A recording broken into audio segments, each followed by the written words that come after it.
Aquí en el Frente Amplio Unitario no le apostamos a la polarización. No nos encasillamos dentro de un extremo ideológico en la política, somos obviamente afines al proceso progresista de izquierda, mas no somos radicales en el proceso de izquierda. Le damos la bienvenida al señor David Ballén, muchas gracias por estar aquí con nosotros y bienvenido al Tercer Canal y a Periodismo Sin Corrección. ¿Cómo se encuentra el día de hoy? Bueno, primero muchas gracias, feliz día para ustedes tres y muy bien, en plena campaña dándole todo a este proceso y queriendo continuar con cambios que necesita el país.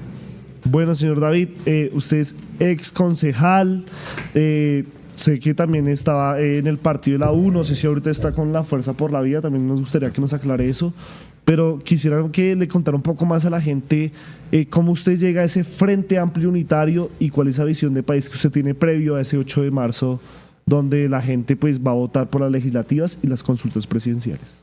Efectivamente, fui concejal de Bogotá, periodo 2016-2019, por el partido de la U. Ahí tuve relacionamiento con Roy, pues él era senador en ese momento del partido de la U, presidente del partido de la U, y ahí empezó, digamos, a gestarse un acompañamiento político dentro de procesos de partido y dentro de procesos, obviamente, de posiciones políticas en el distrito y en la nación. Roy da el paso al pacto y me invita a que haga parte del pacto.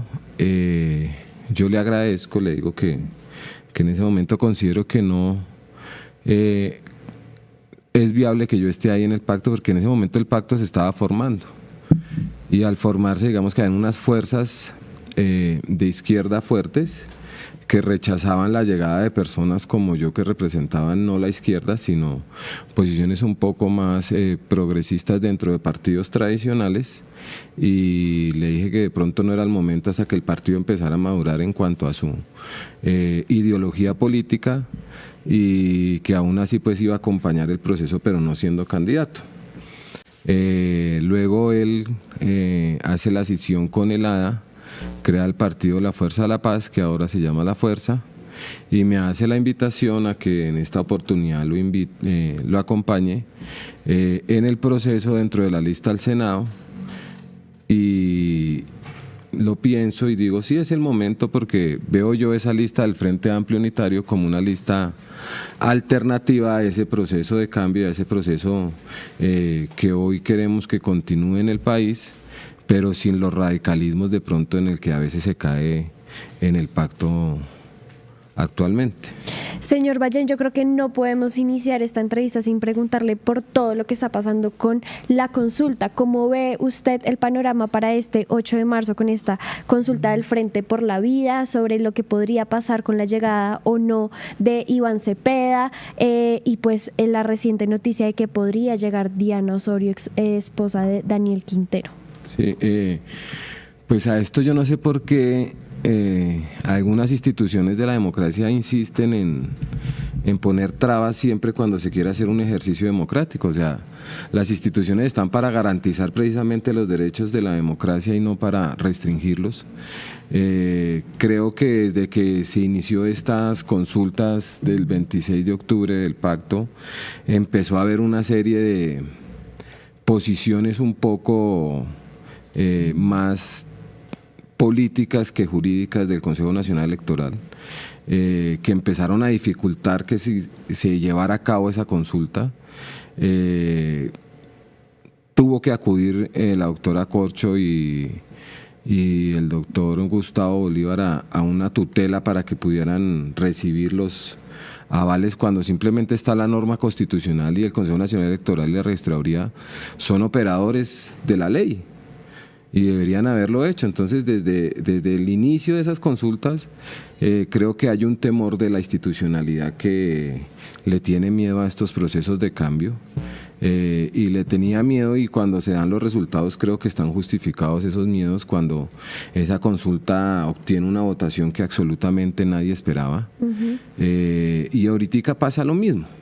Entonces ya quieren establecer interpretaciones jurídicas para la no participación del doctor Cepeda en la consulta, en aras de llevar entonces un proceso progresista más que de izquierda, dividido para primera vuelta, esperando con ello obviamente que no haya una posición tan fuerte, que vaya una izquierda progresista liberal dividida y que ellos sí logren concentrar en las fuerzas de la derecha una sola unidad. Si ustedes se dan cuenta, en el proceso de la consulta o gran consulta, como lo llaman, pues ahí no hay líos. Ahí Sí, no hay ahí cuestionamientos, ahí no hay interpretaciones, ahí todo fluye. Y eso creo que es algo que, gracias a Dios, hoy el país entiende. Y sé que lo entiende porque he venido recorriendo en esta campaña el país y cada día me alegro más de la existencia de las redes sociales, porque el país ha despertado de un letargo y un dominio de la opinión que le tenían obviamente los dueños de los medios de comunicación en el país. Ahí, para no salirlos de lo presidencial, ya para después pasar a temas legislativos, vemos a un Roy encampañado, pero con toda, o sea, con vallas en todo el país, moviéndose muy fuerte, que sacó también su miniserie de su vida en TikTok, libro, metiéndole todo, o sea, todas las ganas. Pero no repunta en las encuestas, sigue como estando ahí un escalón por debajo. ¿Qué está pasando ahí en la campaña? ¿Cómo lo están analizando? ¿Cómo ven a Roy de cara a la consulta? Digamos que las encuestas no nos asustan.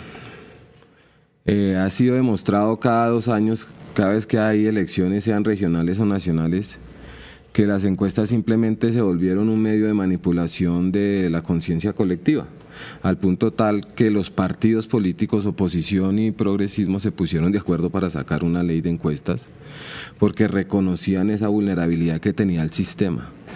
Entonces, ver unas encuestas con muestreos de 3.000, 2.000, para interpretar la realidad de un país, pues lo único que denota son intereses que se tienen. Yo creo que hay un interés claro de las fuerzas de oposición, de las fuerzas de derecha, de seguir polarizando esto, de marcar otra vez los extremos. Nos vamos con este porque la vida de este depende de este extremo. Entonces, si yo le doy vida a este extremo de izquierda, va a tener vida nuevamente este extremo de derecha. Entonces, las mejores encuestas se dan el 8 de marzo. Estamos trabajando para que así sean. Estamos trabajando para tener unos resultados óptimos dentro de la campaña también de Roy presidente. Mi aval es por la fuerza de Roy. Estoy con él para la presidencia y creo que simplemente el trabajo es lo que denota el resultado del 8 de marzo. Pero un mensaje también para esas personas que consideran que la debilidad de Roy es la debilidad del Frente Amplio. Primero, no está débil, y segundo, muy seguramente esa consulta del 8 del Frente Amplio va a ser la mayor votada en este ejercicio. De ahí la importancia de la interpretación, del Consejo Nacional Electoral. Al sacar a Cepeda quieren sacar también 1.700.000 votos para que aparezca esta otra consulta como la ganadora. Claro. Claro. ¿Sí? En un mensaje político del momento. Entonces, todo eso es lo que la gente tiene que entender e interpretar, porque lamentablemente pues nuestras instituciones que tanto pelean por el proceso democrático y que no nos volviéramos Venezuela, pues están portando ellos en realidad así como autócratas y tiranos.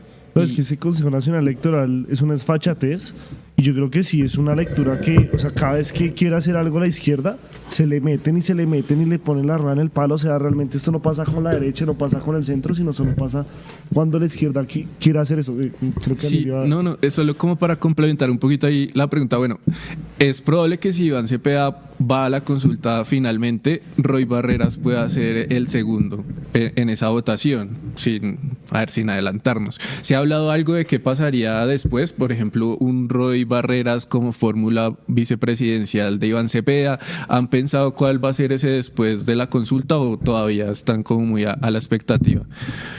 No, yo creo que uno no puede adelantarse a los resultados, ¿no? Porque pensar en unos resultados adversos es aceptar una derrota y el que acepta la derrota pues ya está derrotado.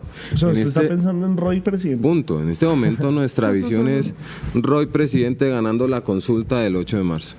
Sin embargo, sería feliz con cualquiera de las fórmulas, o sea, Cepeda presidente, Roy vice, o Roy presidente, Cepeda vice. Creo que el próximo presidente de la República está entre esos dos, ahí no hay vuelta de hoja. Oiga, señor Ballén, y a mí me causa mucha curiosidad, porque si usted lo bien dijo, Roy Barreras fue presidente del partido de la U, pero hoy en el partido de la U los presidentes son Clara Luz Roldán y Sí. el señor Alex Vega. Alex Vega. Y dicen que bajo la sombra es la señora Dilian Francisca Toro.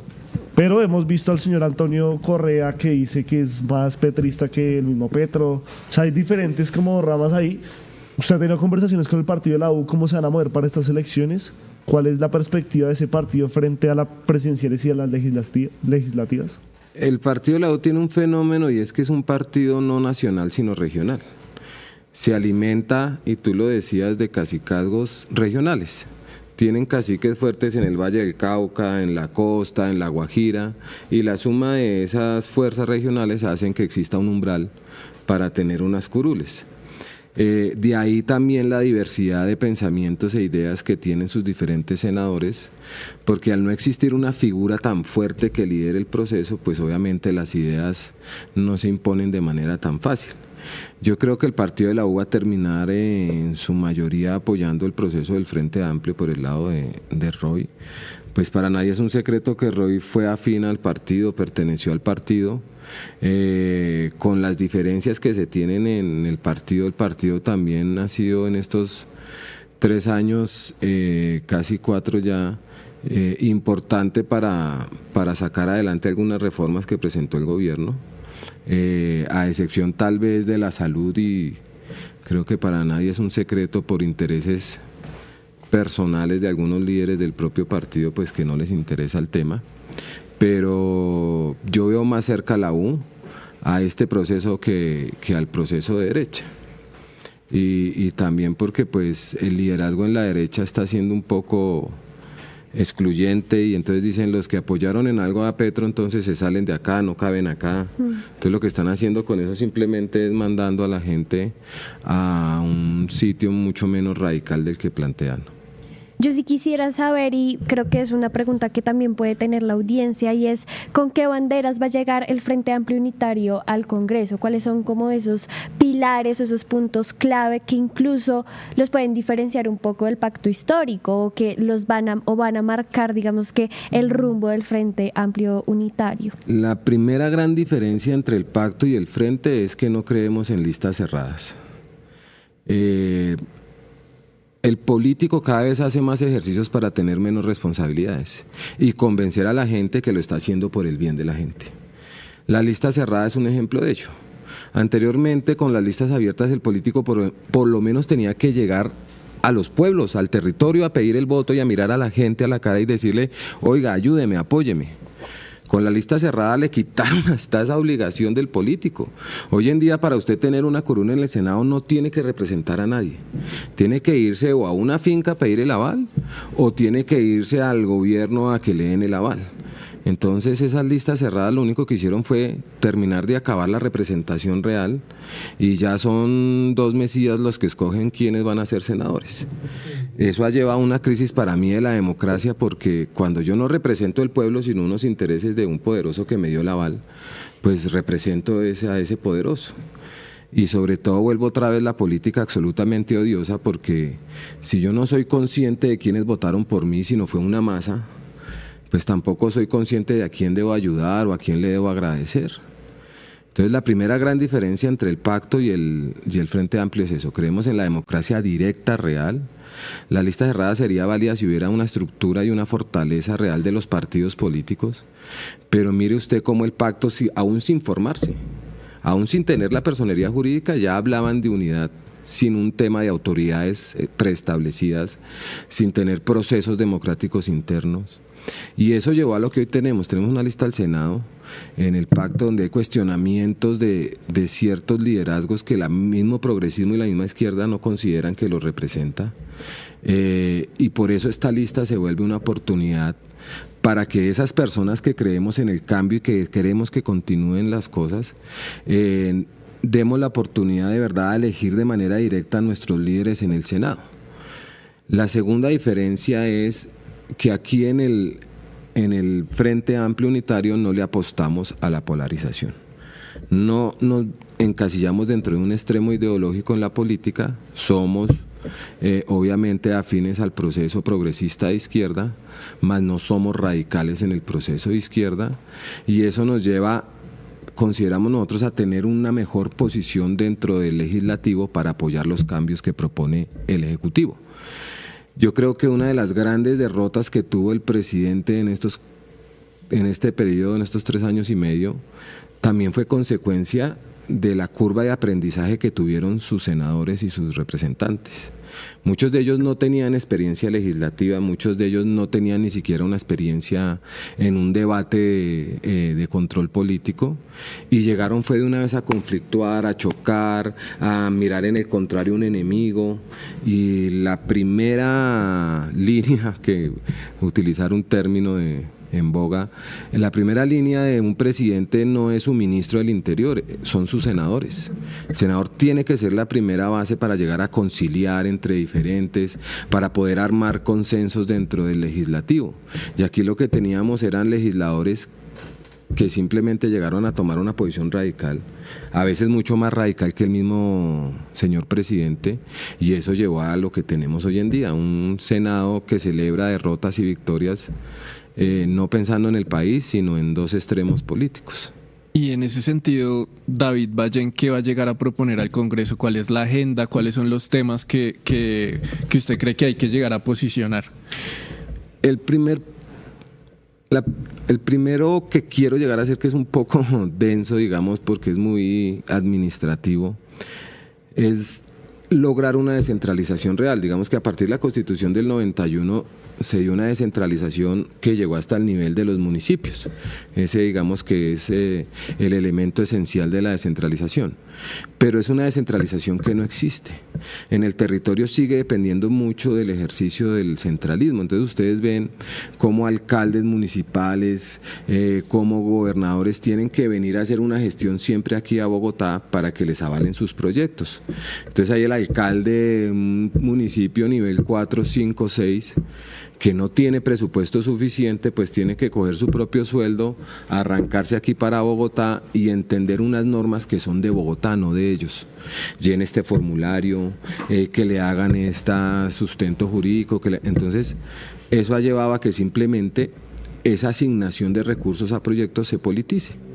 Entonces ya no acuden al Estado, ya no acuden al gobierno, sino acuden a sus líderes políticos, a su senador, a su representante, y entonces volvimos a nuestros representantes en el legislativo, fue tramitadores de proyectos, con las implicaciones que eso trae, ¿no? Implicaciones obviamente de intereses, en algunos casos de empresarios y personales, no para desarrollar un proyecto en bien de la comunidad, sino para desarrollarlo para obtener utilidades privadas. Entonces lo primero es que hay que darle una fortaleza a esos municipios, sobre todo a los pequeños. Hay que empezar a reconocer también como una esencia de la división político-administrativa a las provincias, porque Colombia en realidad es un país muy diverso. O sea, tú viajas media hora y encuentras una cultura totalmente diferente. Y eso lleva a que tenemos que fortalecernos desde las regiones hacia el centro y no del centro a las regiones. Ayúdanos a seguir con nuestra labor periodística a través de nuestro NECI 310-779-3518. Se está evaluando es que más adelante sí sea para todos. Lo que necesita el país. Pedí que me sacaran de allá. Un agradecimiento a todos por su sintonía aquí en el tercer canal. Métase en la mente de un delincuente, de un ladrón. A una nueva entrega de periodismo sin corrección. Pasión todo locura y estamos muy contentos. De las calles del sur. Digo, la señora, ¿me da un expreso, por favor?